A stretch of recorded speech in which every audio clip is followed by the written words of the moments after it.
वो देखिए महज उस घर को दिखाइए, उस घर को दिखाइए, उसी घर से बच्ची इस घर में मेहंदी तोड़ने के लिए आई थी।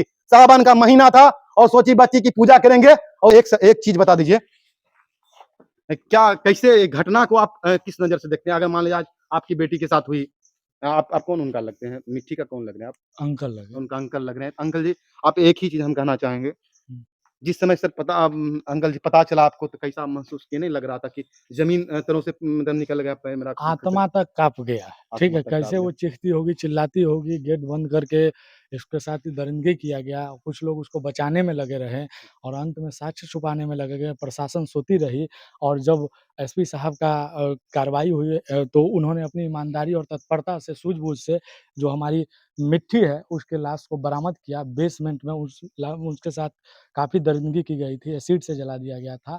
उसके साथ काफ़ी जो फंदा लगाकर उसको फांसी दे दिया गया था। उसके बाद तो उतना से भी नहीं मन भरा तो नमक लगा कर के केमिकल उसको ज़मीन में दफ़न कर दिया गया ताकि इनका राज हमेशा के लिए दफ़न रहे। सर मिट्टी बेटी जो 12 साल की थी बताइए, उसमें केमिकल डाला गया, केमिकल डाला गया तो कितना चीखती होगी, चिल्लाती होगी, 6-6 लोगों ने उसके साथ दरिंदगी किया, रेप किया। बताइए क्या ये जो जो दरिंदा इस तरह से, क्या उसकी क्या बेटी नहीं है? जो उसको यदि इस बात का एहसास होता है कि हमारी बेटी है, हमारी बहन है, तो वो इस तरह की घटना को अंजाम नहीं देता। मगर वो अपने आप को रसूखदार समझता था और समाज में ऐसे लोगों को पाल रखा था जो उनका संरक्षण करते थे।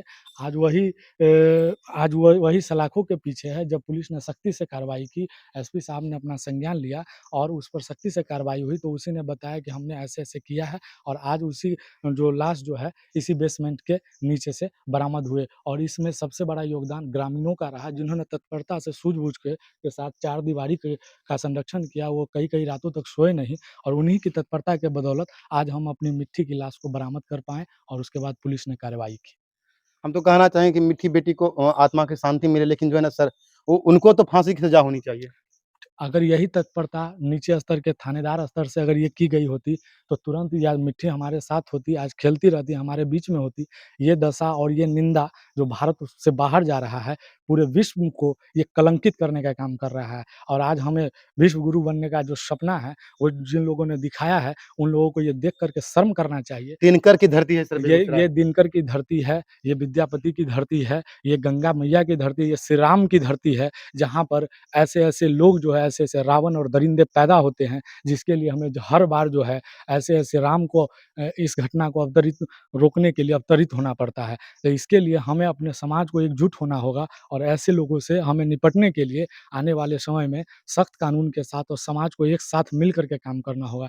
क्योंकि यहाँ पर जो हमारी न्यायिक व्यवस्था है, वो बहुत ही कमज़ोर और लाचार नज़र आती है। एक सामान्य व्यक्ति भी अगर पुलिस स्टेशन में रिपोर्ट लिखाने जाता है, तो उल्टा उसी से 50 सवाल करके उसके मुँह को बंद कर दिया जाता भगा है। दिया जाता है। आप अगर गरीब हैं, तो समझिए न्याय आपको नहीं मिलेगा। आप मर गए, जीते जी मर गए, तो आज वही मिट्टी के लिए जो हम लोग आवाज़ उठाते हैं, रिक्वेस्ट है भारत की जनता से कि हमारी मिट्टी को न्याय देने के लिए हमारे साथ खड़े रहिए, क्योंकि ये मिट्टी हमारी ही नहीं है, ये पूरे देश की बेटी है, पूरे देश की आन है। मिट्टी जो है, कोई भी बेटी किसी भी देश का अभिमान होती है, किसी भी समाज का आईना होती है और किसी भी समाज के चरित्र का निर्माण करती है और किसी भी समाज को निर्माण करने का जो है काम एक बेटी ही कर सकती है। जहाँ पर बेटी नहीं, वहाँ पर कोई समाज नहीं, कोई मानवता नहीं, कोई इंसान नहीं। कहीं-कहीं ने मिट्टी बेटी को बचा नहीं सके, इसके लिए बहुत हम लोगों को बहुत अफ़सोस है, हम लोगों ने काफ़ी प्रयास किया लेकिन ये ऐसे दरिंदे थे और शातिर थे और इन्हें बचाने वाले कुछ जो है बड़े तबके के लोग थे, जिसमें इसमें कुछ लोग और भी ऊपर के थे, जो इतना दिन लग गया, चौथे दिन हमको इ इसके लाश को बरामदगी हुई और इसमें तो थैंक कहेंगे कि हमारी मिट्टी अगर मृत भी पाई गई, इनमें एसपी साहब का बहुत बड़ा योगदान रहा, जिन्होंने एसआईटी टीम का गठन किया और उस एसआईटी की टीम ने सख्ती से पूछताछ की, तब जाके वो उन्होंने राज उगला। इससे पहले जब उन दरिंदों को 2 दरिंदों को जब एक दिन अरेस्ट किया गया, तो दूसरे दिन छोड़ दिया गया और फिर जब एसआईटी की टीम ने सख्ती से पूछताछ की, तो उन्होंने इस राज को उगला और यहाँ पर डॉग स्क्वाड की टीम ने उस लाश को बरामद कर लिया। तो अभी हम बेगूसराय में उसी दरिंदा के घर पे हैं। आप इस दरिंदा के बारे में क्या सोचते हैं? इतना आप बेसिक कुछ नहीं कहना चाहेंगे? मिट्टी बेटी तो बची नहीं, अब क्या कहना चाहेंगे? उसके इंसाफ के लिए हम लोग हमेशा खड़ा रहेंगे, इन परिवार के साथ हम लोग हमेशा खड़ा रहेंगे और जब तक सज़ा नहीं मिल जाए, हम लोग पूरा टीम जितना भी है इस परिवार के साथ हैं और हमेशा हर वक़्त हम लोग इनके साथ हैं और उस दरिंदा को सज़ा दिलाने का हम लोग लगातार प्रयास करेंगे। अगर फांसी से कोई बढ़ के भी सज़ा हो, तो उस दरिंदा को हम लोग दिलाएँगे।